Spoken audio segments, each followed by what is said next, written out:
সবাইকে আবার নতুন একটি ক্লাসে স্বাগতম।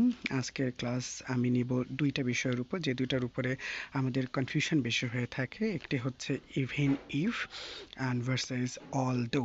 এই দুইটার মিনিং আমরা যখন লিখতে যাই বা বলতে যাই আমাদের একদমই একই লাগে।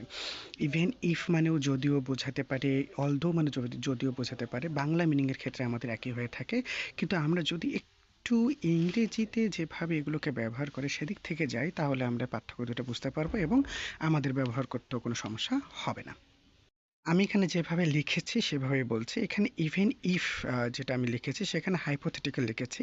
আপনারা জানেন যে হাইপোথেটিক্যাল বিষয়টা থাকে, যেটা একটা পুরোটাই কাল্পনিক একটা অবস্থা, যেখানে আমরা অনেক কিছু চিন্তা করতে পারি, কিন্তু বাস্তব ক্ষেত্রে তার কোনো কিছুই হবে না। তো বাস্তবে একদমই মিল থাকবে না। আমরা সে ধরনের চিন্তা ভাবনাগুলোকে হাইপোথেটিক্যাল বলে থাকি। তো আপনার even if equal to hypothetical মনে রাখলে বুঝতে পারবেন কোন সিচুয়েশনে এটা ব্যবহার করা যায়। আমি এখানে বলে রেখেছি যে ইভেন ইফ হাইপোথেটিক্যাল অর্থাৎ ভবিষ্যৎ বা কাল্পনিক অবস্থায় কিছু ঘটলেও, অর্থাৎ আপনি চিন্তা করছেন, দেখেন ফলাফল বদলাবে না। ফলাফল বদলাবে না বলতে, আমি যদি ফলাফল এটাকে ধরি যে উই উইল গো আউট, আমরা বাইরে যাব, এটা হচ্ছে রিয়েল, আমরা বাইরে যাব।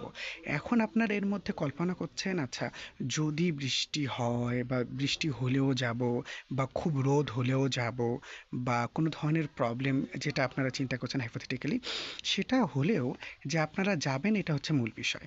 অর্থাৎ এইখানে হাইপোথেটিক্যাল আপনি যাই চিন্তা করেন না কেন, আপনারা যে বাইরে যাবেন এটা ফিক্সড। আপনারা যদি কোথাও যেতে চান, কিছু করতে চান, কিছু খেতে চান, এটা ফিক্সড, এটা সত্য, এটা করতে হবে, কারণ এটা আপনার জন্য হয়তো বা জরুরি।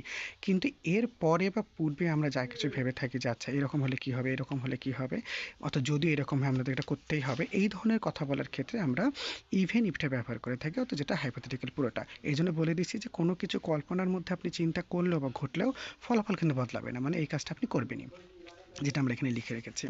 অ্যান্ড দ্বিতীয় যেটা এখানে হয়েছে সেটা একটু অন্য টাইপের। অলদো মানে হচ্ছে ফ্যাক্ট। আপনারা মনে রাখবেন যে অলদো ইকুয়াল টু হচ্ছে ফ্যাক্ট, যে ঘটনাটা সেটা আমি লিখে রেখেছি, অর্থাৎ বাস্তব ঘটনা বা সত্য কোনো ঘটনা কিন্তু একে অপরের একটু বিপরীত বোঝাবে।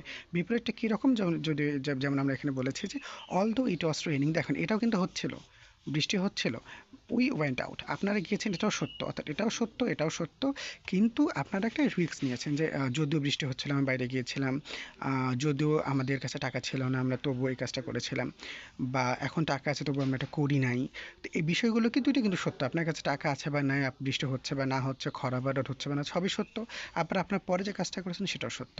যদি আপনারা কাউকে বোঝাতে চান যে আমরা যে কথাগুলো বলছি দুটাই সত্য, তাহলে আপনারা অবশ্যই অলদো ব্যবহার করবেন। আর যদি বোঝাতে চান যে যে কাজটা করবো সেটা তো ঠিক করতেই হবে, কিন্তু কিছু যদি চিন্তা করা, তাহলে আপনারা ইভেন ইফ ব্যবহার করবেন। এটা হাইপোথেটিক্যাল, এটা ফ্যাক্ট, যেটা আমি নিচে লিখে রেখেছি। ইভেন ইফ ইকুয়াল টু কাল্পনিক অথবা হাইপোথেটিক্যাল যেটা বলে থাকি, অ্যান্ড অলদোটা হচ্ছে রিয়েল কন্ট্রাস্ট, অর্থাৎ সত্য যে ঘটনাগুলোর উপরে আপনারা বিপরীত করে চিন্তা করবেন। সবাইকে ধন্যবাদ।